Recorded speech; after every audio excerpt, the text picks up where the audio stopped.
திருவாரூர் மாவட்டம் நன்னிலம் தாலுகா பூந்தோட்டம் அடுத்துள்ள கோவில் திருமாலம் கிராமத்தில் தனது தாய்மாமாவுக்கு 100வது பிறந்தநாள் வாழ்த்து கூறி முதலமைச்சர் ஸ்டாலின் ஆசி பெற்றார். இதுகுறித்த விவரங்களுடன் இணைகிறார் செய்தியாளர் ராஜசேகர். முதலமைச்சரின் பயணம் குறித்த விவரம்.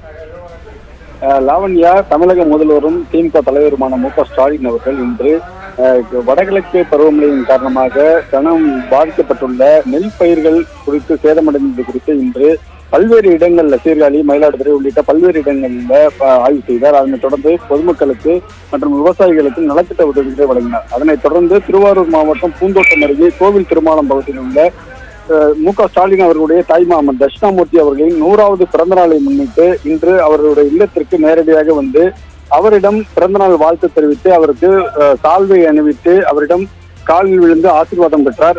இந்த நிலையில அவரிடம் வந்து அமைச்சர்கள் ஏவா வேலு, கே.என். நேரு, செந்தில் பாலாஜி, மெய்யநாதன் உள்ளிட்ட அமைச்சர்களும் நேரடியாக வந்து அவருக்கு சால்வை அணித்து பிறந்தநாள் வாழ்த்து தெரிவித்தனர். இதில் திருவாரூர் சட்டமன்ற உறுப்பினர் பூண்டி கலைவாணன் உள்ளிட்ட ஏராளமான திமுகவினரும் அந்த பகுதியைச் சேர்ந்தவர்களும் உறவினர்களும் அதிகமானவர் இருந்தார்கள். குறிப்பாக மு.க.ஸ்டாலின் அவர்கள் சாலை வழியாக பூந்தோட்டம் பகுதியில் உள்ள அந்த அவருடைய வீட்டிற்கு வந்த பொழுது அவர் வீட்டில் உள்ள உறவினர்கள் அவருக்கு உற்சாக வரவேற்பு அளித்தார்கள். அதனைத் தொடர்ந்து அவர் வீட்டில் வந்து தேநீர் அருந்திவிட்டு அவருக்கு பிறந்தநாள் வாழ்த்து தெரிவித்த பின்னர் சாலை மார்க்கமாக மீண்டும் சென்னைக்கு திரும்பியிருக்கிறார். லாவண்யா.